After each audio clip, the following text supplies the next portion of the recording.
ആരാണ് നീ? നാം ഹനുമാനാണ്. നാം നിന്റെ നാമമല്ല ചോദിച്ചത്. നീ ആരാണ്?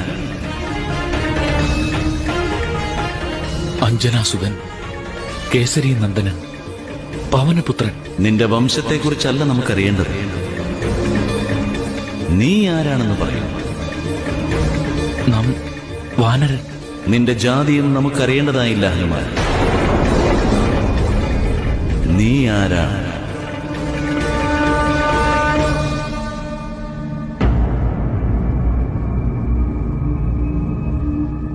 നമുക്കറിയുകയില്ല പ്രഭു. വാസ്തവത്തിൽ നാം ആരാണെന്നുള്ള സത്യം നമുക്കറിയുകയില്ല, സത്യമായും അറിയുകയില്ല. നമുക്കിപ്പോൾ അറിയാവുന്ന ഒരേ ഒരു കാര്യം നാം സ്വയം ഒരു അജ്ഞാനിയാണെന്നത് മാത്രമാണ്.